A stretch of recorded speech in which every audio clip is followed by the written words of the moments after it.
Let's start.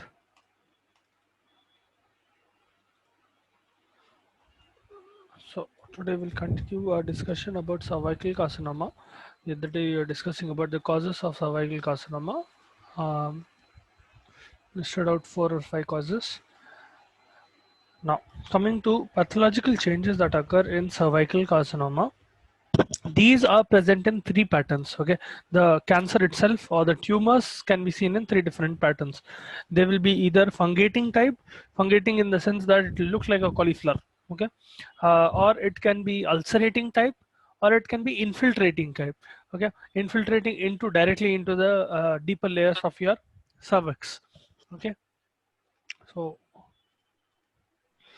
cervical carcinoma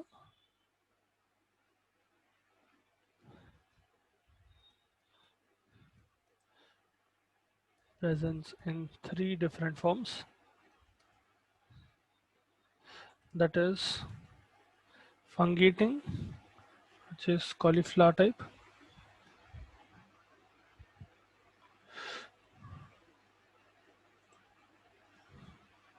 Okay, then you have infiltrating and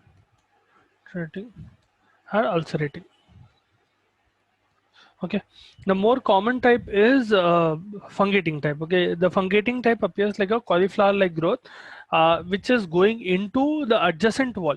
Okay, the wall which is arising from wherever it is arising from. Let's suppose these are the walls of your cervix. Once again, suppose these are the walls of your cervix. यहाँ पर क्या हो रहा है? If it is starting here, it is proliferating in this direction. Okay, it is going towards the other wall and it generally infiltrates the adjacent wall. It goes past that adjacent wall where it is literally coming out like this. It is staring open to the other wall where it is infiltrating. Okay, this is the most common type of cervical carcinoma that you will see. Now, as such, there are 3 cells through which, or 3 forms in which these cervical carcinomas come out as. The what you call morphologically, they look as fungating, infiltrating, or ulcerating, but their origin will be of 3 types. Okay, how they are originating? It can be from 3 different types of cells or a combination as well. So the first type will be squamous cell carcinoma. This is the most common type. Okay, a carcinoma, cervical carcinoma arising from squamous cell and what do you call the lining of your cervix which has squamous cells. वहाँ से this cervical carcinoma arises, and this is the most invasive type of cervical carcinoma as well. Okay, most of the invasive cervical carcinomas tend to be squamous cell carcinomas, and they are the most common ones. Then we have adenocarcinomas. One second. Right. Second one is adenocarcinomas. Okay, adenocarcinomas are basically comprised of 10% of the cases. These are clear cell type in the sense that they contain glycogen, but they do not have any mucin in it. All right. Uh, so, any case, adenocarcinoma as such deals with glandular structure. So, carcinoma arising from a glandular structure. That is why it is called an adenocarcinoma. Then you have a few other types. So others will include adenosquamous. So it is a combination of both, or it can be verrucous, verrucous carcinoma. Verrucous carcinoma कैसा रहता है? The patient will have verrucae. Verrucae are like warts. I'm not sure whether you've seen warts or not, but it will be something like mm, a very proliferative pimple, something like that. Okay, it will be a very hard structure. That is a verrucae.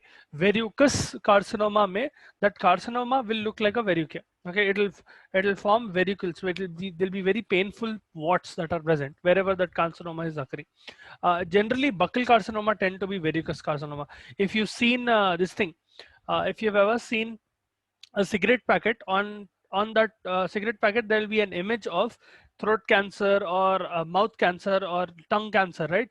That image generally tends to be verrucous carcinoma.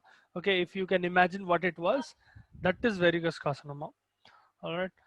Then the last type will be undifferentiated. So it is a big solid mass. That's it. Undifferentiated type. Undifferentiated means it is not forming any special structures. That is why it is called undifferentiated. So these are the three types of origins that you will have for cervical carcinoma. Now coming to endometrial carcinoma. Endometrial carcinoma. Now, as such, in earlier days, endometrial carcinoma was not exactly common. Nowadays, it is more common because life expectancy has increased.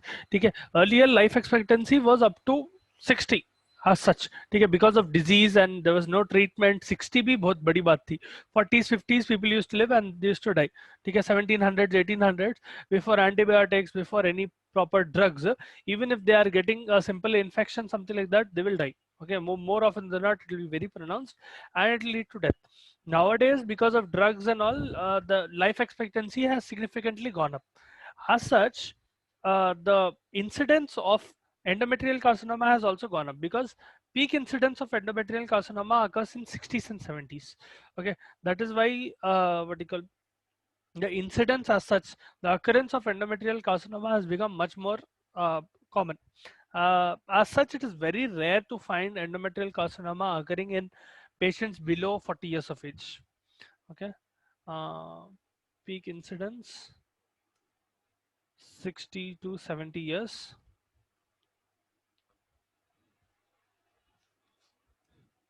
Okay, um,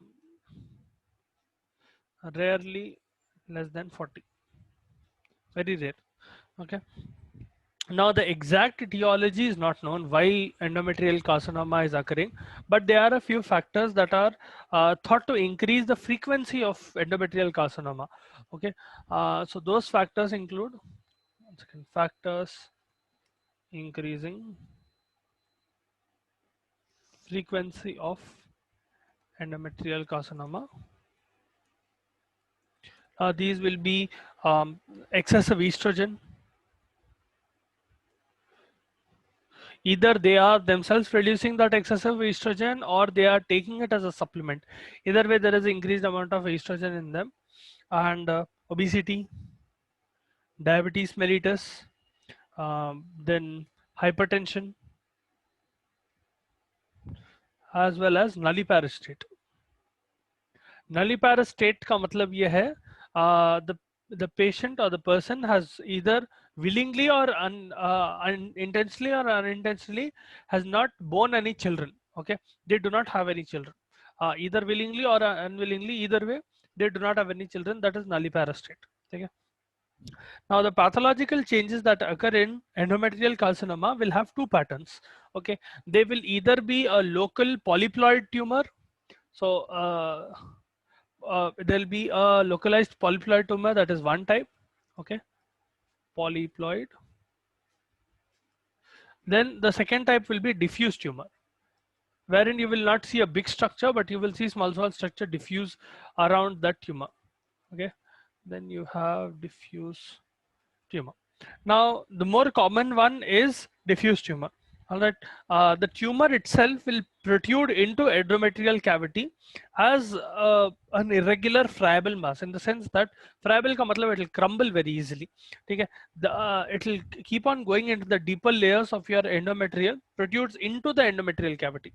Okay, so from one layer it is going inside the cavity, and if you gently cut open the endometrium, cut open the uterus and see, you'll be able to see that it is a grayish colored mass. All right, in advanced diseases though, where in late stage of endometrial carcinoma is occurring in a person, in those people you will see that this carcinoma or this tumor is going into the cervical canal, or it is going all the way up to your peritoneum. Okay, it will start spreading a lot and it will start going deeper and deeper. All right, initially it will only go towards the endometrial cavity. Later on it will start going towards the peritoneum, wherein sometimes it will also get into the cervical wall. Now microscopically, most endometrial carcinomas will be adenocarcinomas, arriving from arising from a gland, any of the gland. Okay, you already know that endometrium has a lot of glandular structures. Your uterus itself has a is very glandular in its structure, and endometrial carcinoma generally arise from a gland. That is why it is called an adenocarcinoma. Now, depending on the pattern of the gland uh, and individual cell changes, how the tumor is being presented, it might be well differentiated, wherein it is mostly made up of glands, or the tumor itself is glandular in structure, or it can be moderately differentiated where it is a mixture of some glandular structure and a solid mass. Okay, partly solid and partly glandular. The more differentiated it is, the more glandular it will be. The more undifferentiated it is, the more solid mass like it will be, solid mass like tumor. Poorly differentiated ones will be like predominantly solid mass. That's it. It will be like a tumor, like proper tumor without any differentiation. Okay, it will only be a bunch of cells. Clinically, the patient will have abnormal bleeding. That is one of the signs. They will have abnormal bleeding, and if you perform pap smear test, okay, it will come out abnormal. All right. So these are the two clinical features that the patient will present. There will be abnormal bleeding as well as abnormal pap smear. So that is about endometrial carcinoma. If you have doubts, please let me know, either in cervical carcinoma or endometrial carcinoma. If you want me to repeat anything, or if you have any particular doubt.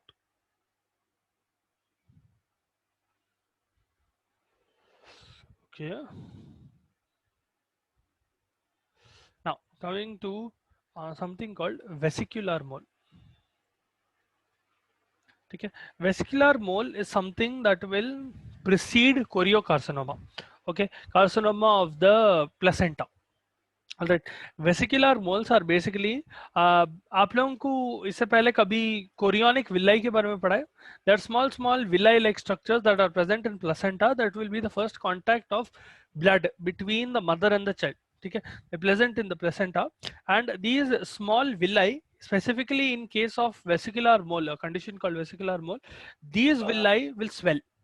All right, they will have cystic swelling. There will be fluid filled up in these villi, and there will be proliferation of trophoblasts. Trophoblasts are structures that will give nourishment to the embryo. So vesicular mole is characterized by um, cystic swelling of chorionic villi. Okay, chorionic villi being the first point of contact between the blood of the mother and the child. Okay, plus variable trophoblastic proliferation. Variable इसलिए बोल रहे हैं क्योंकि depending on the stage of that vesicular mole the proliferation will change, especially if it is going towards carcinoma. It will change quite a lot. ठीक है, you'll understand in a bit. Now this is common precursor for choriocarcinoma. As I told you, most of choriocarcinoma will initially present as vesicular mole, later on carcinoma develops, and these moles, they will manifest in the 4th or 5th month of pregnancy. Okay, there will be vaginal bleeding, and these moles will start presenting around 4th or 5th month. As such, there are two different types of benign non-invasive moles. Okay, not malignant, benign type of non-invasive moles. They can be either complete or partial. Okay, so there are two types of benign non-invasive moles.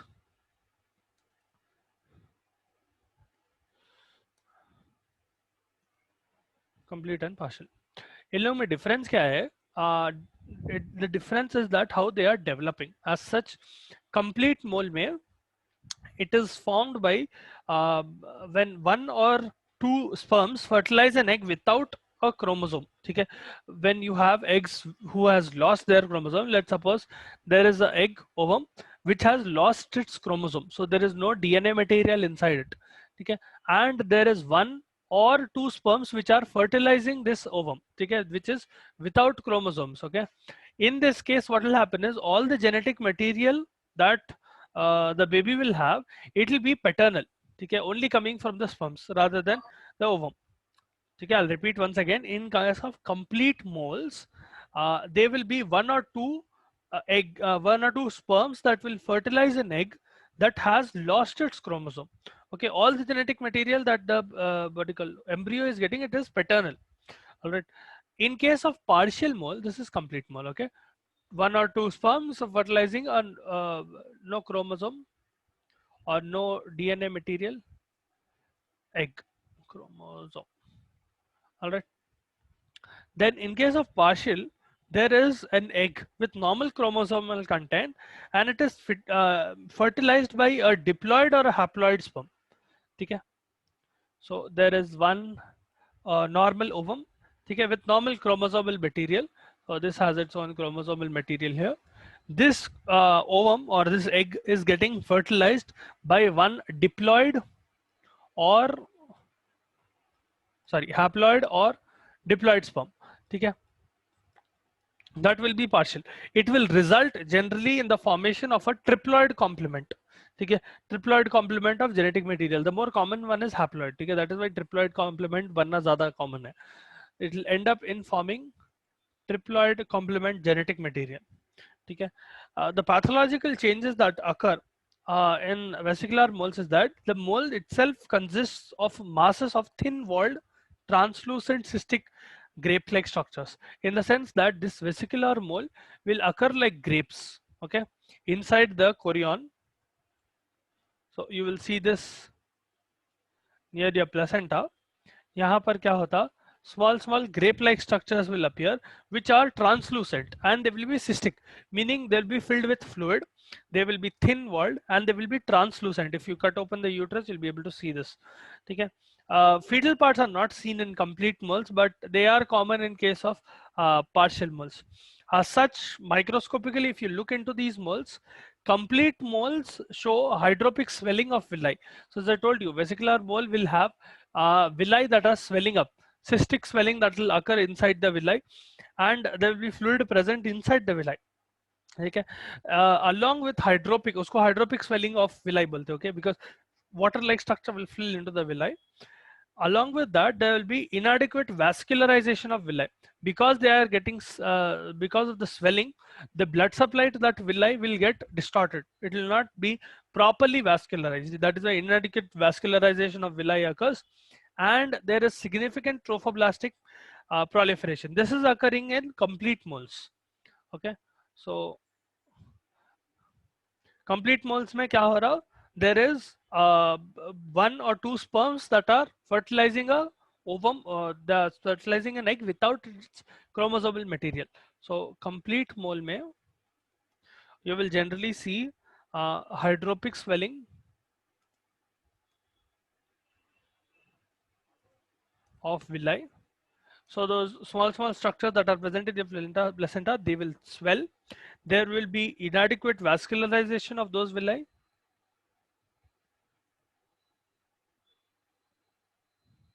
Okay, blood supply will be lost, not completely but significantly lost, and there will be significant trophoblastic proliferation. Significant trophoblastic proliferation. Okay. Now coming to partial moles, partial moles will have edema-like structures. Okay, they will show focal edemas, local or focal edemas. At one point they will have edematous proliferation occurring, and you will see one point of trophoblastic proliferation rather than complete what you call trophoblastic proliferation occurring in the whole area. You will only see one areas with slight proliferation of trophoblasts. Now, most of the complete moles will be diploid karyotypes and partial moles will be triploid. Okay? So one point about partial is that these will have focal edema. See, rather than hydropic swelling of villi occurring, there is a edema that is developing itself, and there will be focal and slight trophoblastic proliferation.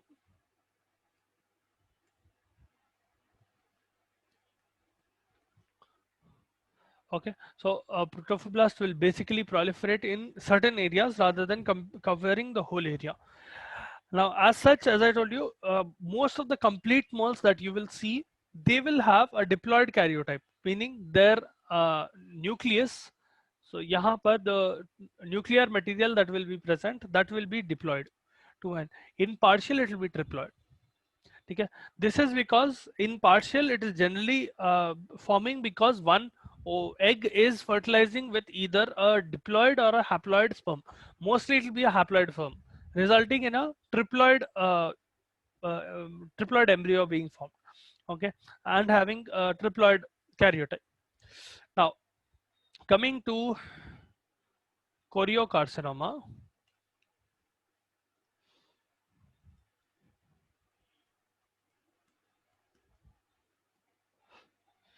Choriocarcinoma is a malignant tumor that occurs either in 1 in 20,000 or 1 in 30,000 patients in US, but it is much more common in Asian countries, Asian as well as African countries. Now, as such, choriocarcinoma arises 50% of the time in the form of hydatidform mole. Hydatidform mole उसको बोलते हैं जिसमें there is abnormal growth of the fertilized egg. Okay, or there is overgrowth of tissue from placenta. Either of those conditions are called hydatidiform mole. So 50% of cases arise from hydatidiform TD mole. Okay, half of the patients will be of this. 25% of patients will be 25% of cases have previous abortions. Okay, and 22% will be those who have normal pregnancies.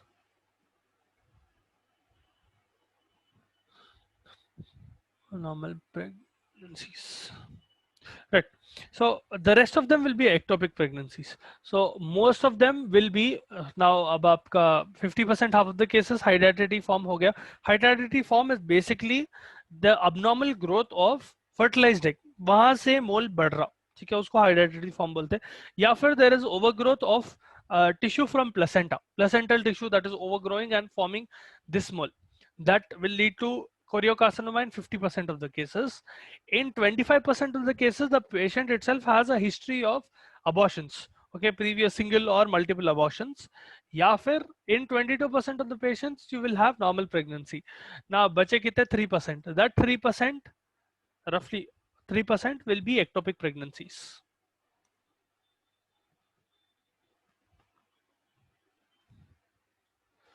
Okay. Now, pathologically, if you look into choriocarcinoma, you will see that the tumor is large. It is soft and yellowish in color, yellowish to white in color. It will be very fleshy, and you will have certain areas where there is necrosis and hemorrhage occurring. Okay, so if we talk about pathological changes, okay, tumor is fleshy with areas of necrosis. They are not complete necrosis. There will be small areas where necrosis is occurring. It will generally be large and yellowish white in color.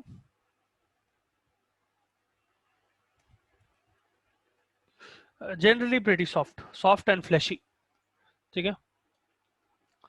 So these are the characteristics of the tumor. Now histologically, if you see in the cells, what type of cells are present in the tumor, it consists of abnormal proliferation of both cytotrophoblasts and syncytiotrophoblasts. They are specialized forms of trophoblasts. Okay, they will also be responsible for performing nutrition to the what you call embryo, but there are some specific type of trophoblasts. There will be syncytiotrophoblasts and cytotrophoblasts. Now, as such, this tumor will start invading into the underlying endometrium. Now, you have several layers of endometrium, right? This endometrium may what you call especially in case of pregnancy, you know, there is proliferation of endometrium just so that it can bear the weight of your fetus. Okay, in that case what will happen is, as the tumor develops, it will start invading the underlying endometrium and it will penetrate into blood vessels as well as lymphatics. Sometimes as it is penetrating into the blood vessels, it will start metastasizing from there, so it will spread from there, and it can go to lungs, it will go to bone marrow, sometimes it can go to liver as well. Okay, so this tumor invades underlying endometrial tissue or endometrial layers, okay, going all the way up to blood vessels and lymphatics. Once it is reaching this area, it can metastasize. Metastasize. Okay. It metastasizes to lungs. It can metastasize to other organs. More commonly, it will metastasize to lungs, bone marrow, liver, and some other organs as well. But these are the more common ones. Now, as such, the clinical features that you see in case of choriocarcinoma, it will manifest as vaginal bleeding. There will be discharge that will appear in the course of normal pregnancy. Okay? Especially when normal pregnancy after miscarriage. Okay, if normal pregnancy is occurring after miscarriage, the type of bleeding that occurs, वैसी bleeding होती है इसमें. All right, that is the clinical feature that occurs in choriocarcinoma. Right, so clinical feature will be vaginal bleeding,